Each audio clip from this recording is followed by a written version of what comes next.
Let's talk about the dark factory.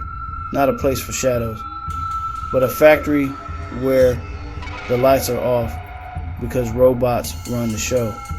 These places are so automated, humans are almost unnecessary.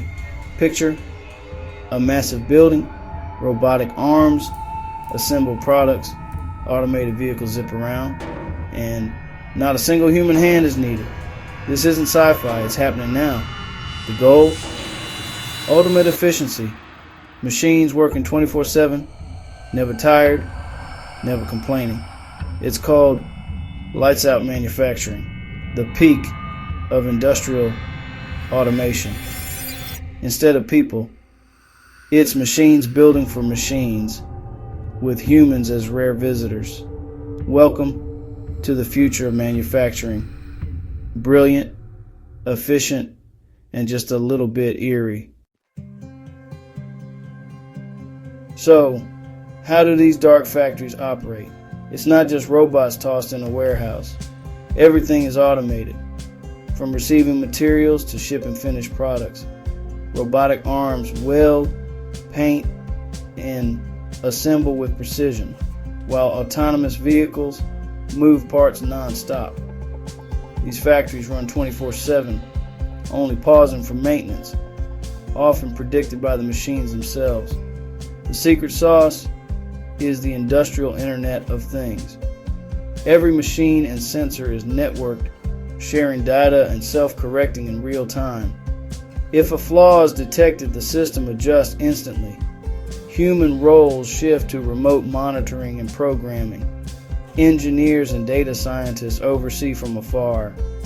Labor costs drop, accidents decrease, and the factory becomes a self-sustaining machine ecosystem. Humans are now supervisors, not laborers. The result? Relentless productivity, minimal human presence. Sounds efficient, but there are real-world consequences. Take Tesla's Gigafactory near Berlin. Protests erupted over environmental damage and water use.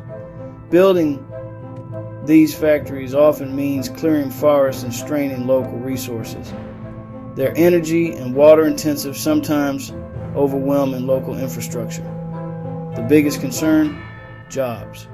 Dark factories need far fewer workers. Traditional manufacturing jobs vanish, replaced by roles requiring advanced tech skills. Many workers can't easily transition, creating a skills gap and leaving communities behind. Protesters aren't anti-technology. They're worried about their livelihoods and environment. These are real, immediate concerns about who benefits from automation. The question remains, who is this future really for?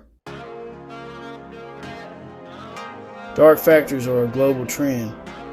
In Germany, Tesla's factory challenges a tradition of strong worker protections and union partnerships. China is racing ahead, automating at breakneck speed to stay competitive. Factories like Foxconn are already lights out.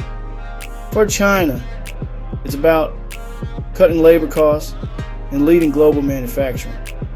In the US, automation is slower and piecemeal, but the impact is clear. Reshore jobs often go to robots, not people. Each country faces unique challenges. Germany's worker model, China's top-down push, America's political debates. But everywhere, robots are taking over the factory floor.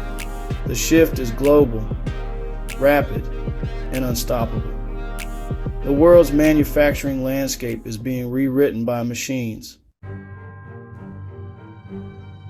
With automation rising, governments are scrambling for solutions. One idea, a robot tax.